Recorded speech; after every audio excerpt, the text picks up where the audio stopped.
बिल्कुल।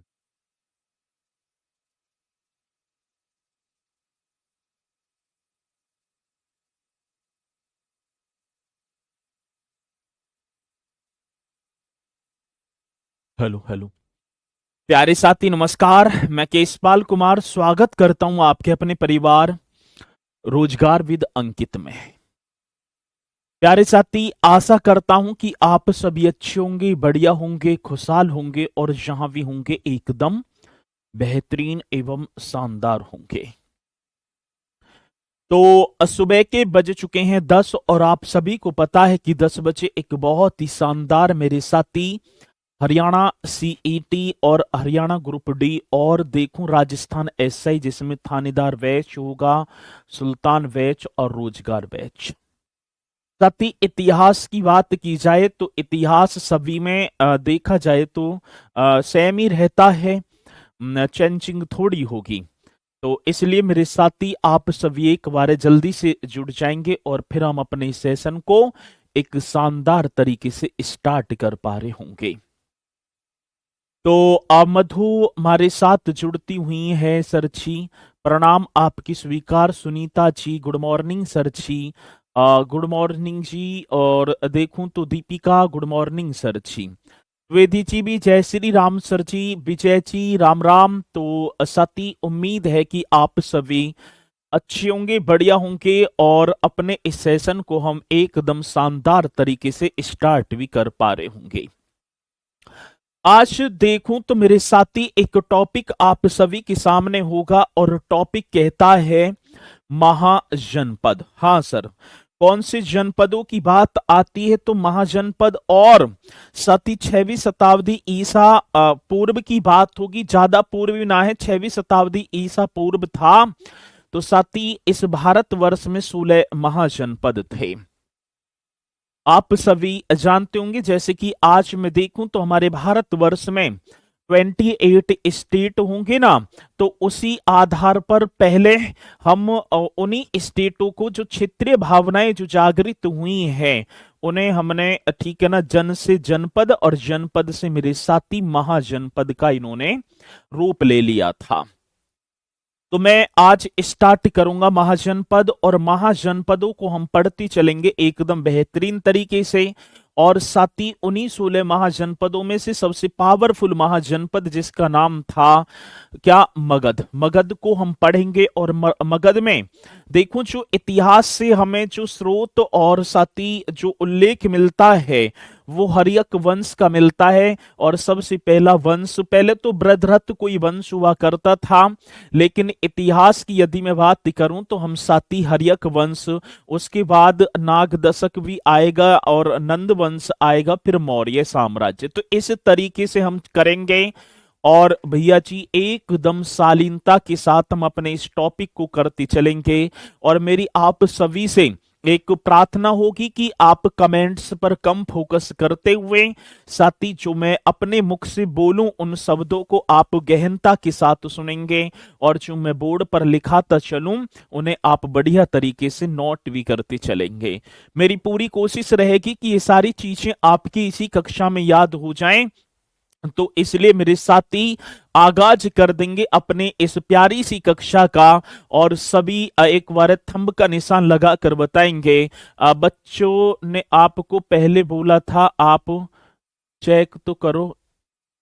अरे भैया अभी मैंने कुछ ठीक है, जो है ज्यादा अभी तो कक्षा भी स्टार्ट ना हुई है तो मैं फिर कहना चाहूंगा कि आप अपनी जो है कक्षा पर फोकस करेंगे और आपस में बातचीत ना करते हुए, बातचीत तो ना होगी और ना ही आप कमेंट्स करें क्योंकि मैं ना देख पाऊंगा आपकी कमेंट्स को तो उसमें कोई फायदा भी ना होगा। ठीक है, आप पूरा के पूरे जो है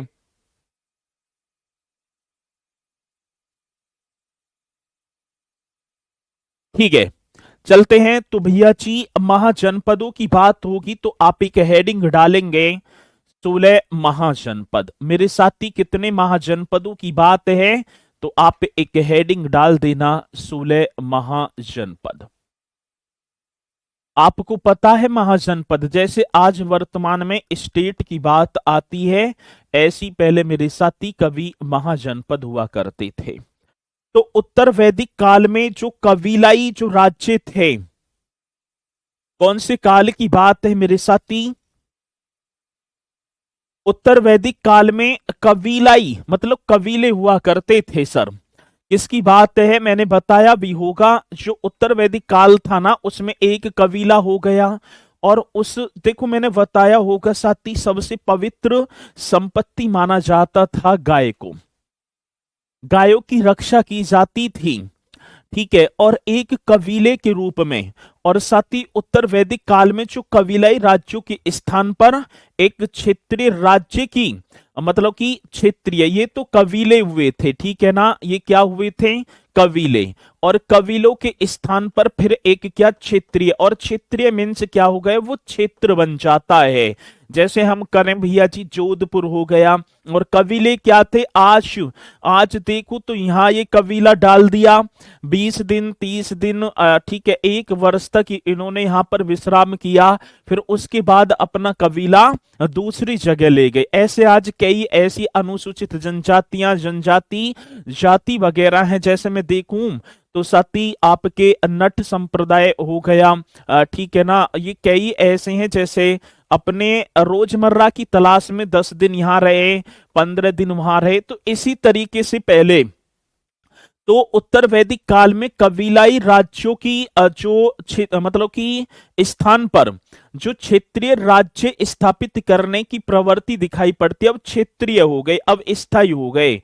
उनका जो विकास मेरे साथी 6वीं शताब्दी ईसा पूर्व में हो चुका था।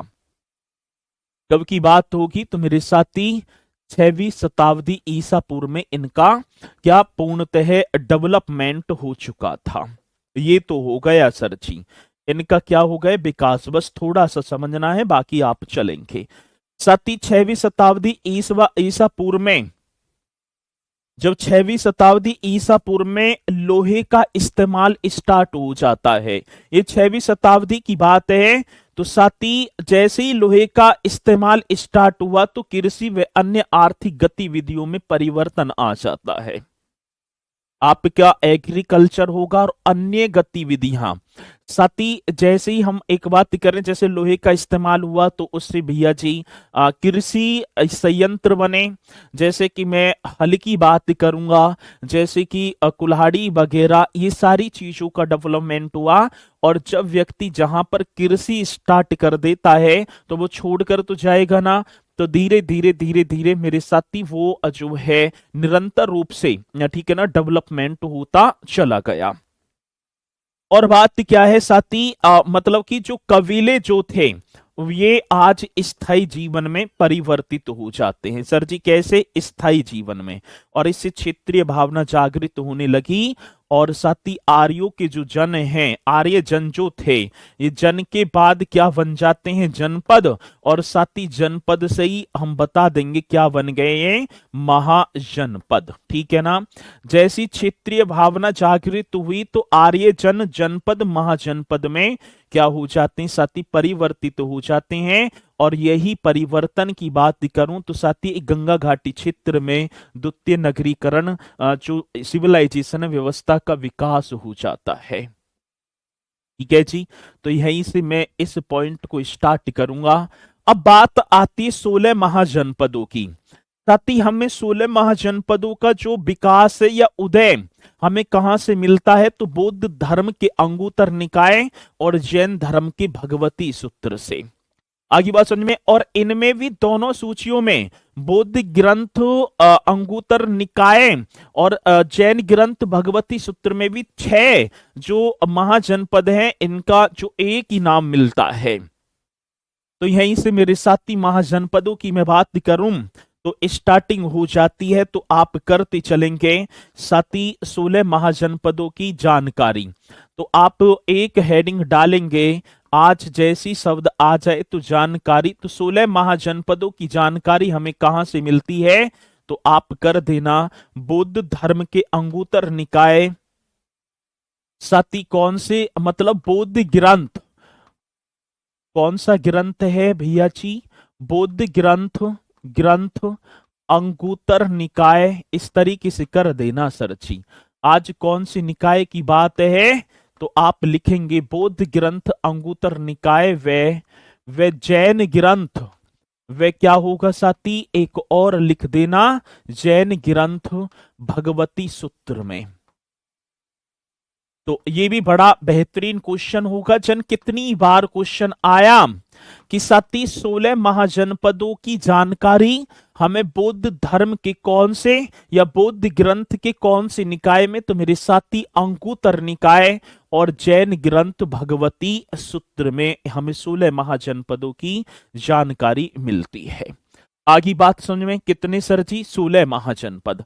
अब इन 16 महाजनपदों में हम देखें तो साथी 6 महाजनपद कितने, तो आप बताएंगे इन दोनों के अंगुत्तर निकाय और साथ ही इस भगवती सूत्र में 6 महाजनपद स्वयं मिलते हैं, मतलब कि समान रूप से उल्लेखित। तो आप लिख देना दोनों सूचियों में, हाँ सर जी कौन सी की बात होगी, तो आप लिख देना आज दोनों सूचियों की बात है मेरे साथी। तो क्या क्वेश्चन होगा भैया जी, दोनों सूचियों में जब हम इन दोनों सूचियों को पढ़ेंगे तो अंग मगध वत्स, हाँ सर जी एक होगा अंग, एक मेरे साथी मगध, मगध के बाद क्या होगा वत्स, मतलब कि एक बज्जी, एक क्या होगा मेरे साथी बज्जी। आप नोट करते चलना बढ़िया तरीके से, ठीक है ना। काशी और कौशल, बज्जी बज्जी होगा, और एक क्या होगा साथी काशी, और एक क्या होगा वे कौशल, वे आप लिख देना कौशल, ठीक है। कौशल समान सूची मिलती है दोनों सूचियों में, ठीक है ना, समान रूप से उल्लेखित है, समान रूप से उल्लेखित है। ये पॉइंट भी आप सभी को लिख देना है भैया जी, उल्लेखित है। किसी मेरे साथी को कोई डाउट हो तो बता देना, नहीं तो वैसे तो कोई डाउट होगा ना। जब हम जैन धर्म के अंगुत्तर निकाय और बौद्ध धर्म के बौद्ध धर्म के अंगुत्तर निकाय और जैन धर्म की भगवती सूत्र को हम पढ़ें तो हमें 16 महाजनपद मिलते हैं। इन 16 महाजनपदों में, हाँ सर जी, अंग मगध वत्स बज्जी काशी व कौशल ये समान रूप से उल्लेखित है, सेम एक एक चीज इनकी यहां पर लिखी गई है। आगे बात समझ में। अब ये जो 16 महाजनपद थे मेरे साथी, इन 16 महाजनपदों में से 14 महाजनपद थे राजतंत्रात्मक। राजतंत्रात्मक मीन्स होता है जहां पर राजा का शासन होता है, मतलब कि राजा का शासन, जैसे राजा का लड़का राजा, उस का लड़का राजा, ऐसे बनते चले गए हैं। और दो, ठीक है ना, दो ऐसे महाजनपद थे जिन पर गणतंत्रात्मक शासन प्रणाली थी, जहां पर राजा का जो चुनाव है वो जनता के द्वारा किया जाता है। जैसे आज देखूं तुम्हारे हमारा भारत कैसा है, गणतंत्रात्मक है, डेमोक्रेसी है। क्यों? क्योंकि संपूर्ण जो सत्ता है वो जनता के अंदर निहित होती है, जनता जिसे चाहे उसे राजा बना दे और जिसे चाहे उसे राजा के पद से हटा दे। अभी आपने देखा होगा बिहार विधानसभा के चुनाव हुए, जनता का रुझान आज देखूं तो एनडीए की तरफ ही था, तो उन्होंने फिर नीतीश कुमार को राजा बना दिया, लेकिन जनता चाहती तो वो किसी भी बनाते। तो इस तरीके से मेरे साथी राजतंत्रात्मक और गणतंत्रात्मक। अब ये भी पॉइंट आपको लिखते चलना है, 16 महाजनपदों में 14 राजतंत्रात्मक और साथी 2 गणतंत्रात्मक थे। ये पॉइंट आपको करते चलना है भैया जी। कितने? तो आप लिखेंगे 16 महाजनपदों में, हाँ सर जी किसकी बात कह रहे हैं, तो भैया जी 16 महाजनपदों में अब 14 तो थे राजतंत्रात्मक, 16 महाजनपद, ठीक है, 16 महाजनपदों में ऐसे कर दो में, अब एक इस तरीके से, ठीक है। अब 14 और क्या होगा साथी 2, 14 तो आप कर देना राजतंत्रात्मक। राजतंत्रात्मक मीन्स हो गया राजा का शासन, और 2 कैसे थे मेरे साथी, गणतंत्रात्मक। बड़ा बेहतरीन क्वेश्चन होगा जो कि आएगा क्वेश्चन, तो आप बताएंगे साथी। और गणतंत्रात्मक कौन कौन से थे, तो 1 2 जो थे, एक बज्जी और एक मेरे साथी मल। ये भी क्वेश्चन आ जाता है, वज्जी एवं एवं मल, ये कर देना। अब देखो राजतंत्रात्मक जहां हम करें राजा, राज्य का अध्यक्ष राजा होता था, यहां आप लिख देना साथी राज्य का अध्यक्ष। हाँ जी, राज्य का क्या, अध्यक्ष राजा। बहुत बेहतरीन क्वेश्चन होगा और आप कर देना जी। राज्य का अध्यक्ष कौन होगा, राजा। और साथी गणतंत्रात्मक की बात है, शासन राजा द्वारा न होकर गणीय संघ द्वारा होता था। शासन की बात होगी ना, शासन मेरे साथी राजा द्वारा न होकर गण या संघ द्वारा होता था। क्या होता था मेरे साथी, गण या आप कर देना संघ द्वारा होता था। बड़ा बेहतरीन क्वेश्चन है और इसी तरीके से मेरे साथी आप नोट कर लेना। अब मैं आप फिर एक बार बताऊंगा, राजतंत्रात्मक जहां राजा का शासन होता था, जहां राजा का कोई भी नहीं है, राजा का पुत्र राजा बनेगा, वो जिसे चाहे उसे राजा बना दे, कहने का मतलब ये है। लेकिन गणतंत्रात्मक में तो भैया जी संपूर्ण सत्ता जनता के अंदर निहित है, वो जिसे चाहेगी उसे अपना प्रतिनिधि स्वीकार करेगी। आगे बात समझ में। अब क्वेश्चन हमसे पूछा जाएगा कि 16 महाजनपदों में से कितने महाजनपदों में राजतंत्रात्मक शासन प्रणाली थी, तो आप बताएंगे 14। साथ ही 16 महाजनपदों में से निम्नलिखित में से ऐसे कौन सी महाजनपद है जहां पर गणतंत्रात्मक शासन प्रणाली स्थापित थी, तो 2 बज्जी और मल। आगे बात समझ में। तो ये पॉइंट आपके एकदम करेक्ट होंगे और सर इन्हें आप करते भी चलना, बेहतरीन तरीके से करते चलना। एक एक पॉइंट बड़ा बेहतरीन है, मुस्कान कुमारी हिंदी ग्रंथ में भी है। चलो बहुत बढ़िया। अब ये जो 16 के 16 महाजनपद थे, ये साथी गंगा घाटी में स्थित, मतलब कि 16 के 16 नहीं, 16 महाजनपदों में से, माफी चाहूंगा उस बात को, 16 महाजनपदों में से 10 महाजनपद गंगा घाटी में स्थित थे। अब ऐसा ही तो क्वेश्चन आ जाता है, तो आप लिख देना साथी 16 महाजनपदों में से 16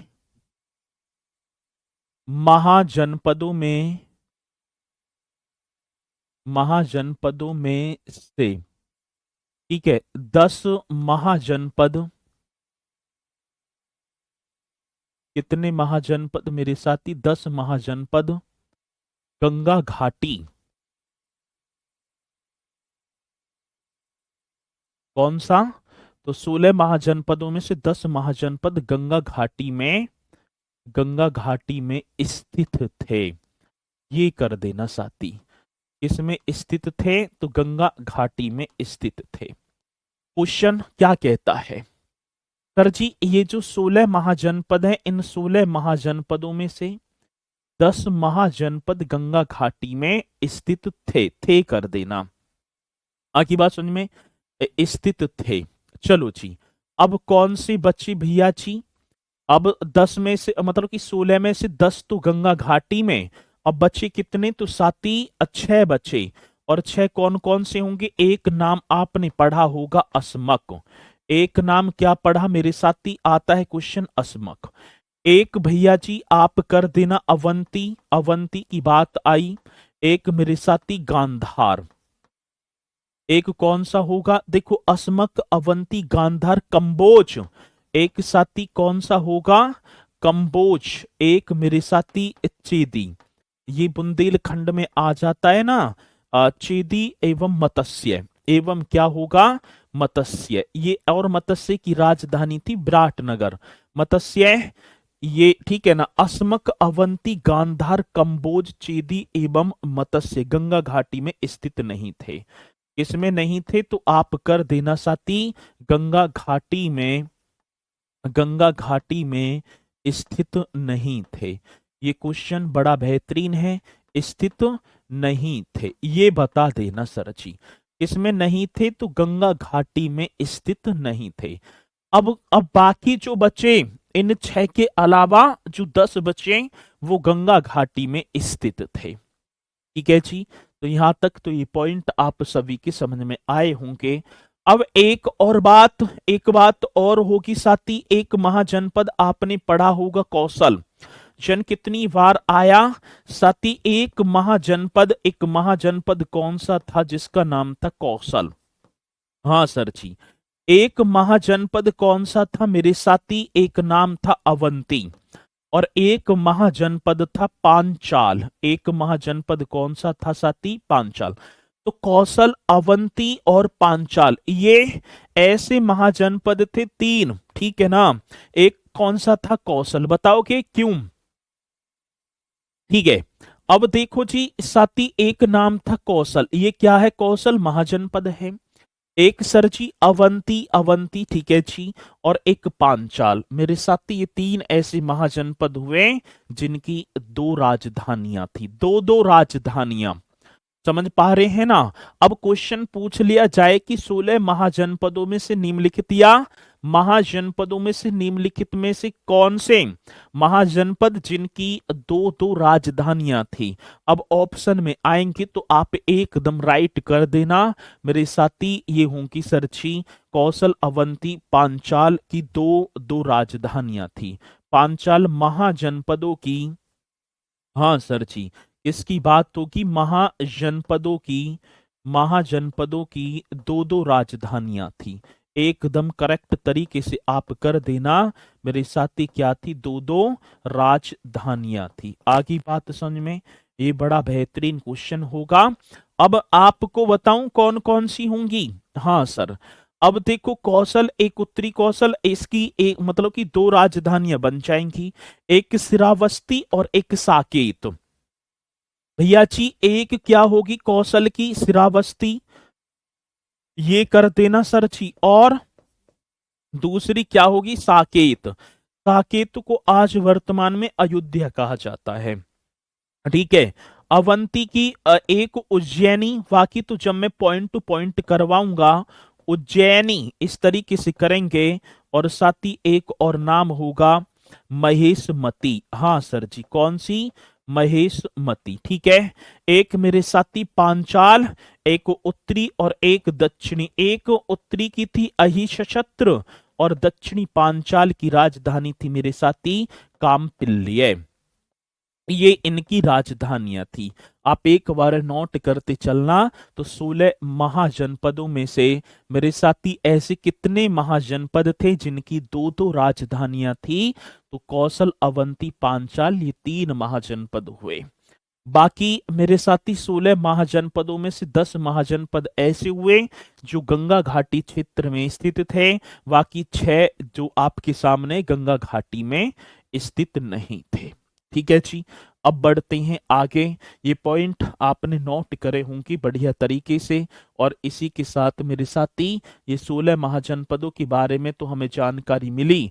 अब एक चीज आपको मैं एक एक महाजनपदों के बारे में बताता चलूंगा, बस धैर्य पूर्वक आप करते चलना, ठीक है। ये कक्षा बहुत इंपोर्टेंट होने वाली है। एक महाजनपद हम पढ़ेंगे साथी काशी। एक महाजनपद आपको बताऊं मैं, एक महाजनपद होगा सर जी जिसका नाम होगा काशी, ठीक है। हाँ सर जी, एक महाजनपद आया भैया जी और महाजनपद का नाम था काशी। काशी आप सभी को दिखाई भी पड़ रहा होगा, ये जो है ये क्षेत्र कभी काशी हुआ करता था, गंगा घाटी में अवस्थित था काशी। आज जिसकी वर्तमान अवस्थिति, हाँ सर, यदि मैं काशी की बात कर पाऊं ना तो काशी की आज आज की वर्तमान अवस्थिति जो वाराणसी के आसपास का क्षेत्र है उसे कभी काशी महाजनपद के नाम से जाना जाता था। हाँ सर जी, और इस काशी महाजनपद की राजधानी हुआ करती थी वाराणसी। वरुणा व अस्सी, एक वरुणा व अस्सी नदी थी, दो वरुणा व अस्सी नदियों पर स्थित होने के कारण इसका नाम वाराणसी पड़ जाता है। और साथ ही वाराणसी की या काशी की मैं बात करूं तो अथर्ववेद में सर्वप्रथम हमें काशी महाजनपद की जानकारी मिलती है जब हम अथर्ववेद को पढ़ते हैं। साथ ही अथर्ववेद में हमें काशी की जानकारी मिल जाती है। आगे बात समझ में, तो पहली बात तो काशी आप एक हेडिंग डालेंगे, इन 16 महाजनपदों की अवस्थिति आप देख पा रहे होंगे और साथ ही मैप में। और इसकी आज अवस्थिति की बात कर पाऊं ना, ये कहां अवस्थित था? काशी। तो वाराणसी का आज वर्तमान में वाराणसी कहां पड़ता है? उत्तर प्रदेश में सर जी, वाराणसी, और ये हो गया आपका उत्तर प्रदेश। तो वाराणसी क्या होगा साथी? उत्तर प्रदेश। ऐसे कर देना कि आसपास का क्षेत्र। हाँ सर जी, क्या होगा?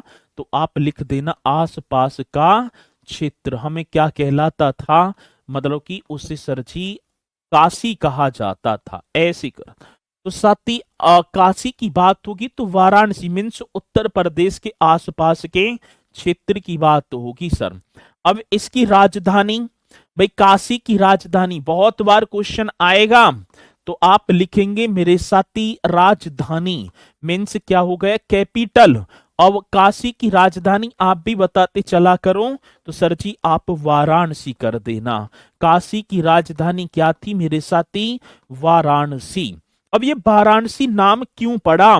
तो साथी ये वरुणा व अस्सी नदी के संगम पर स्थित थे, इसे भी भैया जी मतलब कि वाराणसी नाम मतलब कि नाम पड़ गया। तो आप लिख देना वरुणा व अस्सी, ऐसे लिख पाएंगे मेरे साथी वरुणा और क्या होगा प्लस 80।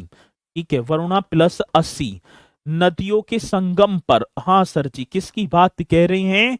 तो आप करेंगे नदियों के संगम पर स्थित। बहुत बेहतरीन क्वेश्चन होगा। संगम पर क्या है भैया जी? स्थित थी, इसलिए इसे वाराणसी बोला गया। कई बार क्वेश्चन आ जाता है कि वाराणसी का जो नाम है किस कारण, तो आप बताएंगे साथी वरुणा व अस्सी नदी के संगम पर स्थित होने के कारण इसका नाम क्या पड़ जाता है? वाराणसी। अब एक और बात साथी, इसकी हमें जो मतलब कि काशी जो है, काशी अभी मैंने जस्ट बोला, तो साथी जब मैं अथर्ववेद को पढ़ूं तो मुझे काशी का सर्वप्रथम उल्लेख मिलता है और इसे कवि अभिधामुक्त क्षेत्र के नाम से जाना जाता था। तो ये भी पॉइंट आप लिख देना, अथर्ववेद में सर्वप्रथम काशी का उल्लेख मिलता है। आज सर जी कौन सी वेद की बात कह रहे हैं? अथर्ववेद में। हाँ सर, कौन सी वेद में? अथर्ववेद में सर्वप्रथम। बड़ा बेहतरीन क्वेश्चन है। अथर्ववेद में सर्वप्रथम काशी का उल्लेख मिलता है। सर्वप्रथम किसका? तो आप एकदम राइट करेंगे, सर्वप्रथम काशी का उल्लेख मिलता है। बड़ा पावरफुल क्वेश्चन है। आएगा क्वेश्चन तो आप निश्चित तौर पर बताएंगे। तो साथी अथर्ववेद में सर्वप्रथम काशी का उल्लेख मिलता है और काशी को अभिमुक्त क्षेत्र अभिधाम भी कहा जाता था। ठीक है, काशी को मिलता है, ये भी पॉइंट आप लिख देना। काशी को अभिमुक्त। हाँ सर जी, कौन सी मुक्त की बात? अभिमुक्त क्षेत्र, अभिमुक्त क्षेत्र अभिधाम। बड़ा बेहतरीन क्वेश्चन होगा। और अब देखो अभिमुक्त मतलब कि अभिधान कहा जाता था, अभिधान ठीक है कहा जाता था। अब एक पॉइंट हमसे पूछा गया मेरे साथी, आप बताएंगे निम्नलिखित में किस अब ऐसा ही तो क्वेश्चन आता है कि निम्नलिखित में से किस महाजनपद को अभिमुक्त क्षेत्र अभिधान कहा गया? तो आप बताएंगे काशी। निम्नलिखित में से किस महाजनपद का कंबोज महाजनपद की भी दो राजधानी थी, राजपुर और हाटक, लेकिन ये पड़ती एक ही उसमें थी, लेकिन एग्जामिनर ने यहाँ 3 माना है। ठीक है ना, चलो एक बार देख लेंगे, चिंता करने की जरूरत नहीं है, लेकिन उसने 3 ही माना था। एक जब आएगा वो कंबोज में करवा दूंगा। ठीक है, तो काशी को अभिमुक्त क्षेत्र अभिधाम भी कहा जाता था। तो भैया जी क्वेश्चन पूछ लिया जाता है कि किस महाजनपद को अभिमुक्त क्षेत्र अभिधाम के नाम से, तो साथी आप माफी चाहूंगा काशी को बोला गया है। और जब हम काशी की बात करें ना सर जी, हाँ जी, जब हम काशी में जाएं तो यहाँ पर कवि बौद्ध भिक्षुओं के वस्त्र तैयार हुआ करते थे। और ये काशी जो है ये सूती व रेशमी वस्त्रों तथा घोड़ों के व्यापार के लिए प्रसिद्ध था, ये काशी। ठीक है, जो बौद्ध भिक्षु थे ना, बौद्ध भिक्षु, उनके वस्त्र तैयार हुआ करते थे इसी काशी में। ये बड़ा सुंदर क्वेश्चन होगा और जो कि आप बता देंगे क्या क्वेश्चन होगा सर जी? तो बौद्ध भिक्षुओं के वस्त्र, ये कर दो जी, बौद्ध भिक्षुओं के, हाँ सर जी, किसकी बात होगी तो मेरे साथी बौद्ध भिक्षुओं के वस्त्र काशी में तैयार होते थे। ठीक है, अब क्वेश्चन पूछ लिया जाए कि जो बौद्ध भिक्षु हुआ करते थे, इनके वस्त्र कहाँ तैयार होते थे? काशी में। सूती व रेशमी वस्त्रों तथा घोड़ों के व्यापार के लिए प्रसिद्ध था। ये भी पॉइंट बड़ा बेहतरीन है। काशी, काशी जो है सूती व रेशमी वस्त्रों, काशी जो होगा मेरे साथी सूती व रेशमी वस्त्रों तथा घोड़ों के व्यापार के लिए, मेरे साथी कौन सी व्यापार? घोड़ों के व्यापार के लिए प्रसिद्ध था, घोड़ों के व्यापार हेतु प्रसिद्ध था। ये क्वेश्चन होगा। और सर जैसी काशी से क्वेश्चन आए तो आप एकदम शालीनता के साथ कर देना। ठीक है जी, आगे बात समझ में? चलो जी, तो ये पॉइंट एकदम राइट करेंगे।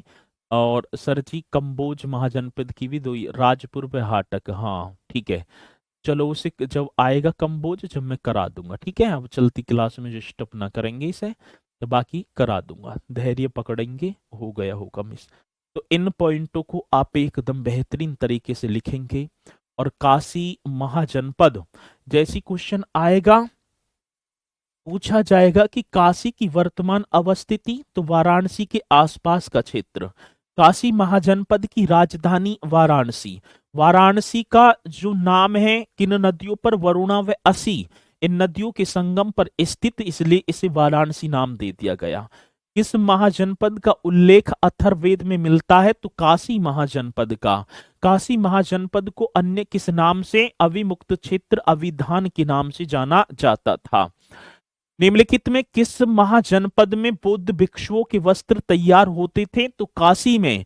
और काशी सूती व रेशमी वस्त्रों के उत्पादन हेतु व घोड़ों के व्यापार के लिए प्रसिद्ध था। तो ये पॉइंट एकदम बेहतरीन होगा। और साथ ही काशी आपने पढ़ा, बाकी मैं आगे बढ़ रहा हूं, आगे बढ़ जाऊं।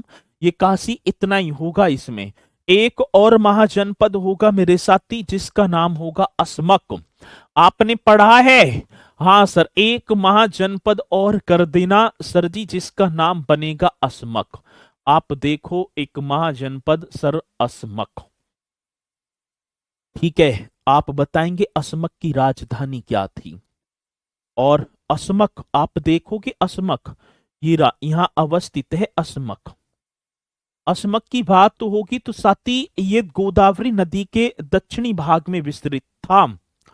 और एक और बात, अस्मक से कई बार क्वेश्चन आ जाता है कि दक्षिण भारत में स्थित, हाँ सर कौन से? तो आप बताएंगे कि दक्षिण भारत में स्थित एकमात्र महाजनपद अस्मक था। सबसे ज्यादा इंपोर्टेंट क्वेश्चन है सर। पहले तो हम देखें अस्मक की राजधानी, आप बता दो साथी।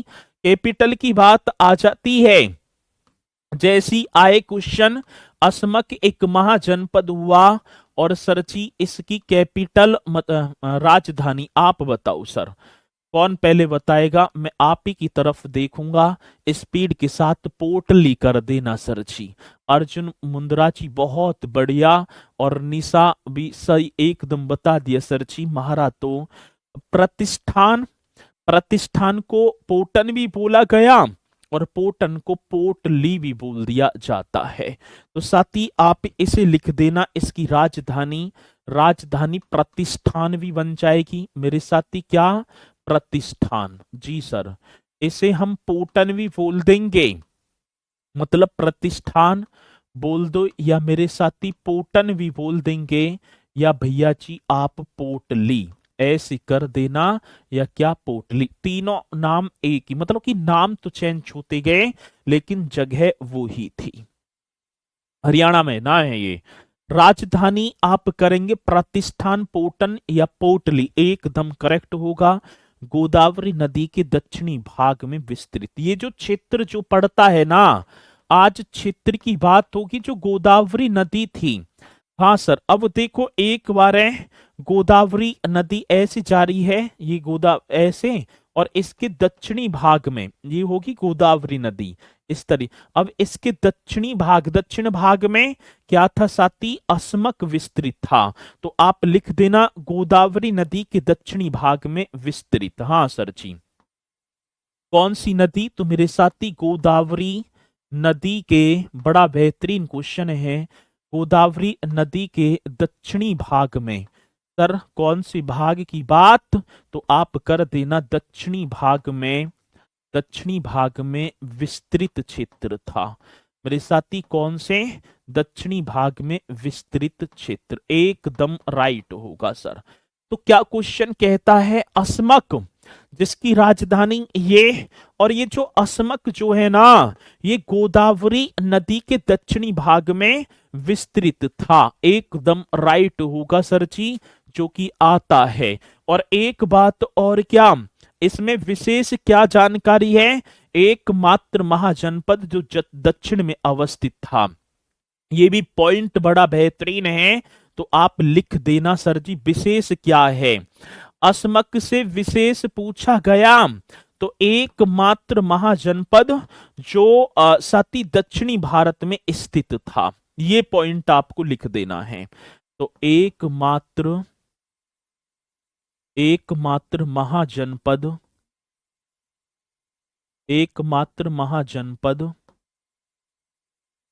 जो दक्षिण भारत में, जो कौन सी भारत की बात है मेरे साथी, जो दक्षिण भारत में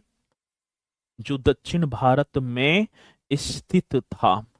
कैसा क्वेश्चन होगा सर जी, दक्षिण भारत में स्थित था, एकमात्र महाजनपद जो दक्षिण भारत में स्थित था, और साथी अवंती ने अस्मक को जीत लिया था। आगे चले तो आज एक और लिख देना, अवंती, हाँ जी, अवंती ने अस्मक को जीत लिया। अस्मक को क्या कर लिया था साथी, जीत लिया था। ये बड़ा पावरफुल क्वेश्चन बनता है, और मेरे साथी आप लिख भी देना आज अस्मक। हाँ सर जी, अब क्वेश्चन ऐसा ही तो आएगा। क्वेश्चन क्या पूछा जाएगा अमित भैया जी, मुख्य विशेषता सर जी, राजा पड़ोसी महाजनपद शक्ति और महत्व पूरा करवा दिया करो। ये तो हर पेपर में आता है, किसी भी पेपर में ना आता ऐसे। यदि अब इसमें वो पॉइंट ही हैं, ठीक है ना, तुमसे पहले मैंने पेपरों को एनालिसिस किया है, और यदि मैंने आपको जो भी टॉपिक कराया होगा, जितने भर भी टॉपिक कराए हैं, वे आप उन्हें एक बार यदि आपने गहनता के साथ पढ़ा है, और फिर पीवाईक्यू या एमसीक्यू क्वेश्चन लगाए, तो एक भी क्वेश्चन ना बच पा रहा होगा। मैंने उसी तरीके से कराया है, और जो है आप देखेंगे भी कि सर जी कौन सा वो पॉइंट टू पॉइंट थे, सारी चीजें उसी गहनता के साथ कराई हैं। ठीक है, राजा वो पूछे जाएंगे तो उन्हें मैं कराऊंगा, क्योंकि मगध में ये सारी चीजें आती हैं। महाराष्ट्र में होगा राम सिंह जी। चलो एकदम राइट, ये क्वेश्चन बहुत इंपोर्टेंट होगा। और क्वेश्चन क्या कहता है सर जी, तो आप एकदम बेहतरीन तरीके से बताएंगे इस क्वेश्चन को क्या कर देना है सर। ठीक है, चलो, तो आप एकमात्र महाजनपद जो दक्षिण भारत में स्थित था, ये वेरी वेरी इंपोर्टेंट क्वेश्चन बनेगा। ठीक है, इसमें इतना ही होगा। अब चलते हैं एक और तीसरा महाजनपद, जिसका नाम बनेगा कौशल। हाँ सर जी, इसका नाम क्या होगा सर जी, आप एकदम करेक्ट तरीके से लिखेंगे कौशल। अब चलो जी, कौशल की बात होगी साथी, पहले मैं आपको दिखाऊं, तो ये आपका कौशल होगा सर, दिखाई पड़ रहा है कौशल।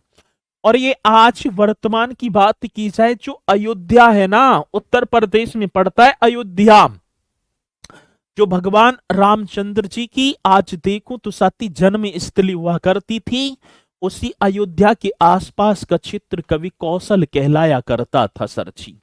तो आप लिख देना कौशल जैसी होगा, अवस्थिति की बात होगी वर्तमान अयोध्या, ये कर देना।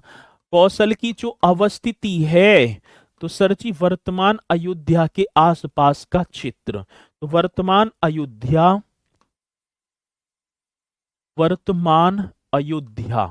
बड़ा सुंदर क्वेश्चन होगा जो कि आप कर देंगे। वर्तमान अयोध्या, और अयोध्या कहाँ पड़ता है? उत्तर प्रदेश। सर जी वर्तमान अयोध्या उत्तर प्रदेश के आसपास का क्षेत्र, मेरे साथी किसका क्षेत्र होगा?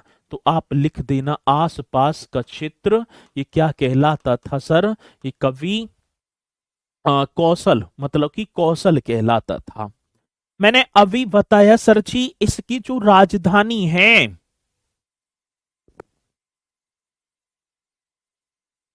अवंती असमक के नाम है या व्यक्ति के नाम? राजस्थान एसआई की तैयारी इसी तरीके से कर रहे हैं। मैंने यहां पर क्या लिखा है? ये असमक क्या है? महाजनपद है ये। ठीक है, ये व्यक्ति का नाम लिखा है मैंने। वहां लिखा है कि अवंती, अवंती एक महाजनपद था। स्टार्टिंग में मैंने बताता चला हूं ने असमक को जीत लिया। तो मतलब जो अवंती के जो राजा हुआ करते थे, अब उसमें राजा का नाम खोल कर ना दे रखा, उसमें लिखा है नोट करके कि अवंती महाजनपद ने असमक महाजनपद को जीत लिया था। इतना ही कंपेयर कर लो कि ये क्या है नुजी, ये राजा के नाम है। अब निकल जाएगा पेपर तुम्हारा। ये तो है पूरा। राम सिंह जी पास हो। वर्तमान अयोध्या उत्तर प्रदेश के आसपास का क्षेत्र। थोड़ा सा तो दिमाग पर जोर डाला करो कि मैं हर चीज को ना कराऊंगा। अब मैं इतने भी आप जो है एलकेजी यूकेजी के बच्चे नहीं है कि मैं बताऊंगा ए फॉर एप्पल इस तरीके से। तो ये थोड़ा सा कॉमन सेंस तो आप भी रखो कि आपकी तैयारी क्या कर रहे हैं। चलो अब भैया जी बात आती राजधानी। अब इसकी मैं लिखूं तो कैपिटल। अब कौशल की दो राजधानी थी। राजधानियों की बात होगी तो साथी हमने इस कौशल को दो पार्टों में विभक्त किया। एक था उत्तरी कौशल, हाँ सर। एक कौन सी कौशल की बात आई? उत्तरी कौशल। यही तो क्वेश्चन आता है कि उत्तरी कौशल की राजधानी। और एक भैया जी दक्षिणी कौशल। एक आप कर देंगे उत्तरी कौशल और एक मेरे साथी दक्षिणी कौशल। उत्तरी कौशल की बात होगी तो आप श्रावस्ती कर देना। अब ये उत्तर प्रदेश में पड़ता है श्रावस्ती। और साथ ही दक्षिणी कौशल की राजधानी होगी साकेत। और साकेत हम जिसे बोलेंगे अयोध्या। हाँ सर, जिसे हम क्या बोल देंगे? अयोध्या। तो भैया जी उत्तरी कौशल की जो राजधानी थी वो क्या थी? श्रावस्ती। दक्षिणी कौशल की राजधानी साकेत। और साथ ही साकेत को क्या कहा जाता था? अयोध्या। आगे बात समझ में? आगे बात समझ में जी। चलो, तो उत्तरी कौशल की राजधानी श्रावस्ती उत्तर प्रदेश में पड़ती है। दक्षिणी कौशल की राजधानी साकेत, जिसे कभी मतलब कि अयोध्या को साकेत के नाम से जाना जाता था। अब इसका जो क्षेत्र होगा सरयू नदी का क्षेत्र। अब एरिया जो था ना कौशल का, जो क्षेत्र था वो सरयू नदी का क्षेत्र था भैया जी। कौन सी नदी की बात होगी तो आप लिख देना सरयू नदी का क्षेत्र। बहुत बेहतरीन क्वेश्चन है, तो आप एकदम राइट करेंगे सरयू। अब अयोध्या आप सभी को पता है, ये जो है ना कौशल, ये जो कौशल है, मैं आपसे बात करूं तो साथी अयोध्या किस नदी के किनारे अवस्थित है? सरयू। तो इस सरयू नदी का क्षेत्र हुआ करता था। ये पॉइंट एकदम करेक्ट होगा। हाँ जी। अब एक और बात होगी साथी, एक राजा थे प्रसेनजीत, बुद्ध के समकालीन राजा थे। हाँ सर जी, मतलब कि प्रसन्नजीत एक राजा हुआ करते थे। और वो राजा कहाँ के थे? सती कौशल के राजा थे प्रसन्नजीत। ये बुद्ध के समकालीन थे। और राजा प्रसन्नजीत और गौतम बुद्ध जी की एक भेंट हुई है। और उस भेंट मीन्स समझे ना, वार्तालाप, मुलाकात। और उस भेंट का जो वर्णन है सती भरहूत स्तूप में मिलता है, जिसका कंस्ट्रक्शन पुष्यमित्र के शासनकाल में हुआ था। चलो जी, एक और बात, एक और पॉइंट आप लिख देना। प्रसन्नजीत बुद्ध के समकालीन, मतलब कौशल के राजा थे प्रसन्नजीत। ये बड़ा सुंदर क्वेश्चन होगा। प्रसन्नजीत ऐसे लिखेंगे, प्रसन्नजीत जी सर। कौन सी जीत? प्रसन्नजीत बुद्ध के समकालीन राजा थे। सर जी किसके? तो गौतम बुद्ध। इस तरीके से करेंगे, बुद्ध के समकालीन राजा थे। एकदम करेक्ट होगा सर जी। कैसे थे? समकालीन राजा थे। ये करो जी। कौन? प्रसन्नजीत, बुद्ध के समकालीन। बुद्ध एवं प्रसन्नजीत की जो भेंट का वर्णन, बुद्ध व, तो ऐसे लिख दो इन दोनों की। अब दोनों समझ गए ना, प्रसन्नजीत व बुद्ध। इन दोनों की जो भेंट है, इन दोनों की भेंट का वर्णन साथी किस में मिलता है? आप बताएंगे, भरहुत स्तूप में मिलता है। भरहुत स्तूप में मिलता है।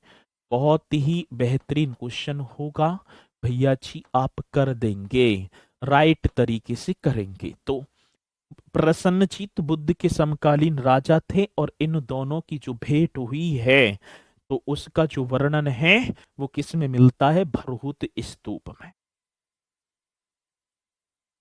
जब हम मगध महाजनपद को पढ़ेंगे तो एक कौशल के राजा थे प्रसन्नजीत। इन्होंने अपनी पुत्री बाजीरा का विवाह अजात शत्रु से किया था। अजात शत्रु मगध साम्राज्य में हर्यक वंश आएगा, वहां का राजा था, बिंबिसार का पुत्र था अजात शत्रु। और काशी जो महाजनपद था, क्योंकि कौशल ने जीत लिया था, उसको दहेज में दिया था। ये भी पॉइंट आपको लिख ही देना है, ठीक है? ये भी पॉइंट आप लिख देंगे। प्रसन्नजीत ने अपनी पुत्री बाजीरा का विवाह, ये भी तो पूछ लिया जाता है। प्रसन्नजीत ने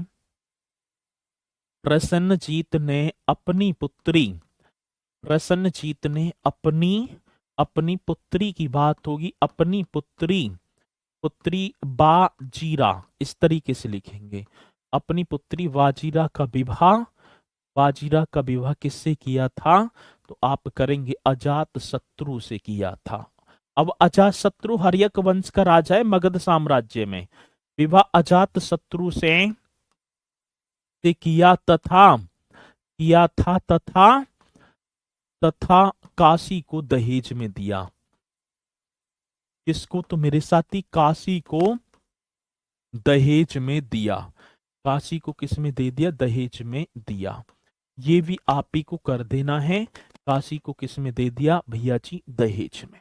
ये पॉइंट भी आप लिखेंगे, ठीक है? तो ये कौन सा होगा? कौशल। कौशल से पॉइंट होंगे सर जी, असमक दक्षिण भारत में स्थित काशी। और इस तरीके से आप करते चलना, और यहां से आगे कराऊंगा भैया जी कल, ठीक है? कौशल का राजा हर्षवर्धन तो पढ़ाया ही नहीं है। क्या कर रहे हो? ऐसे तो जन क्या क्या ना पढ़ाया। अब सारी चीजें ने पढ़ाऊं। हर्षवर्धन अभी आएगा। हर्षवर्धन कौशल का राजा कौन है? हर्षवर्धन ए भैया, वो तो अब आएगा, वो 6वीं शताब्दी, ये तो ईसा पूर्व चल रहा है। जो राजा हर्षवर्धन की बात होगी तो वो मौर्योत्तर काल में आएंगे। और अभी तो मौर्य साम्राज्य भी ना हुआ। इतना ज्यादा मत बढ़ो कि जो है अनाप शनाप हिस्ट्री को तोड़ो मड़ोड़ो मत ना। अभी हर्षवर्धन कहाँ आ जाएगा? हर्षवर्धन मौर्योत्तर काल में आएगा, जब मौर्य साम्राज्य समाप्त हो जाएगा, तब पढ़ेंगे हम हर्षवर्धन को। अभी धैर्य पकड़ो, इतना ज्यादा ना करेंगे, ना इतना ज्यादा सोचेंगे, ठीक है? तो जो चीजें आप अब मैं देख पा रहा हूँ, कुछ ऐसे भी मेरे साथी हैं, क्योंकि यदि मैं ऐसे कमेंट्स में पढ़ूंगा तो फिर कक्षा होने वाली तो ना है। तो अभी जो चीजें हैं, जहां तक तुमने इतिहास पढ़ा या समझा, उससे आप कमेंट्स में लिख देते हो, ठीक है? अब आपको अभी पता हो या ना पता हो, मैं तो ना कहूंगा कि सही कह रहे हैं गलत कह रहे हैं, ठीक है? चलो, तो आप जो है, हाँ जी, तो इन्हें जो है अभी ज्यादा इतना सोच विचार मत करो। हर्षवर्धन का तो बहुत टाइम है अभी, तो इन्हें करते चलना बढ़िया तरीके से। और कमेंट्स करने से पहले आप लिख तो देते हो बहुत बढ़ा, लेकिन उसे लिखने से पहले एक बार सोचे करो थोड़ा सा कि मैं क्या लिख रहा हूँ, हर्षवर्धन क्या था, कहाँ था, तो हर्षवर्धन यहाँ नहीं आएंगे, ठीक है।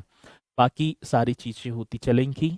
और जब भैया जी मैं एमसीक्यू और पीवाईक्यू बताऊंगा तो हर क्वेश्चन आपको देखने को मिलेगा, चिंता करने की जरूरत नहीं है, ठीक है जी। बहुत बढ़िया। तो इसी के साथ मेरे साथी मुलाकात करूंगा यहीं से आगे 13 और कर लेंगे और फिर आपका मगध एम्पायर चल जाएगा, मगध साम्राज्य। तो सभी बोलेंगे मेरे साथी, जय हिंद, जय भारत।